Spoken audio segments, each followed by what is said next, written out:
केसर माँ, अब हमें क्या करना चाहिए? अब भी हमें चुप रहना चाहिए? अब भी हमें इज्जत और आबरू का ख्याल रखते हुए अपनी आंखें नीचे करके वीरसा के मरने का इंतजार करना चाहिए? तो क्या करेंगी आप? उनसे अपने पति की जिंदगी की कीमत पूछेंगे, और अगर उसके लिए हमें अपनी जान भी देनी पड़े तो जान देकर वो कीमत अदा करेंगे। सत्ता के लालच में अपने ही घर वाले ऐसी हरकतें करते, हमने ऐसा कभी सोचा भी नहीं था। हम उन्हें कभी नहीं छोड़ेंगे। जय, कैसे नादानों जैसी बातें कर रही हो शिवांगी? तुम्हें लगता है कि तुम उन पे इल्जाम लगाओगी कि वो तुम्हारे पति की बीमारी का कारण है और वो तुम्हारी बात मान लेंगे? उन्हें मानना ही होगा। पागल मत बनो शिवांगी। तुम्हारे ससुराल वाले इतने चालाक है कि वो साफ साफ बोल देंगे कि वो किसी तोहफे या सूबेदार के खत के बारे में नहीं जानते। शिवांगी, ये वक्त उन लोगों से तू मैं करने का नहीं है, बल्कि तुम्हारे पति की जान बचाने का है। इस नींबू से हमें ये तो पता चल गया है कि उस डायन आत्मा की जड़ें सज्जनगढ़ में जुड़ी हुई है, पर इसका ये मतलब नहीं है कि तुम उन जड़ों को जाकर काट सकती हो।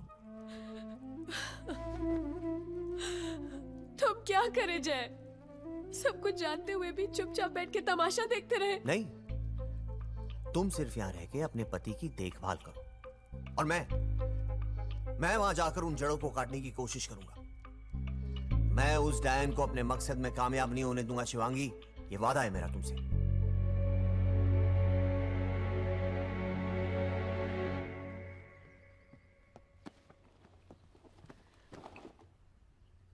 तुम जो मेरे लिए कर रहे हो उसे मैं कभी नहीं भूल पाऊंगी।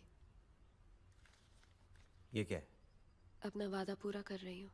पर मेरा काम तो अभी अधूरा है। काम पूरा हो गया तो पैसे भी ले लूंगा। जय, थैंक यू सो मच। मैं ये सब तुम्हारे लिए नहीं, अपने लिए कर रहा हूं। मतलब तुम्हारे लिए ये सब करके मुझे तुमसे भी ज्यादा खुशी मिल रही है। चलता हूं।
Waterloo Station, please.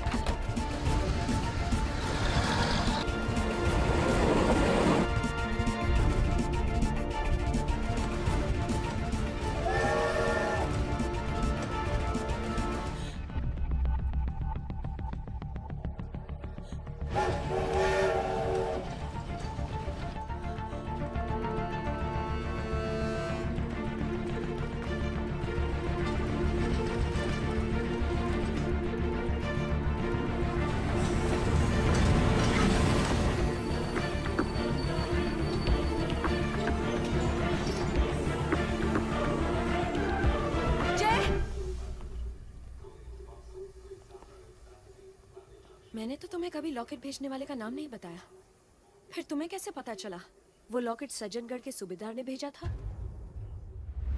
तुम्हारे ससुराल वाले इतने चालाक है कि वो साफ साफ बोल देंगे कि वो किसी तोहफे या सूबेदार के खत के बारे में नहीं जानते।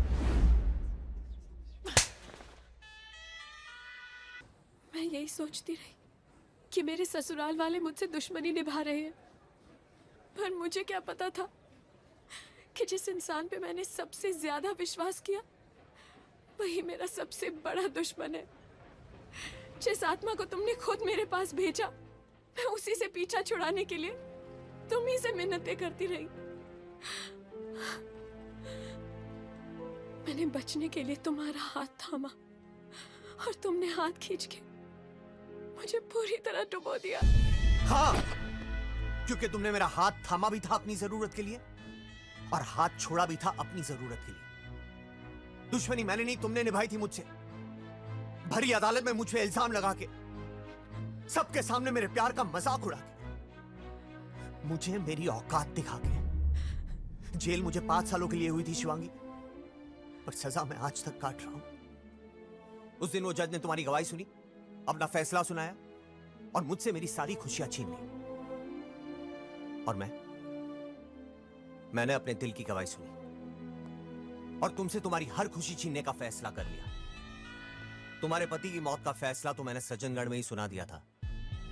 यहां तो बस मैं अपने फैसले पर पक्का मोहर लगाने आया था, और वो मैंने उस लॉकेट को पानी में बहाकर कर दिया।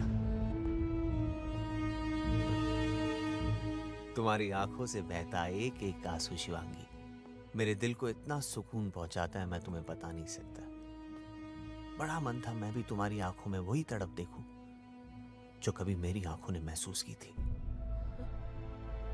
किसी अपने को खोने की तड़प।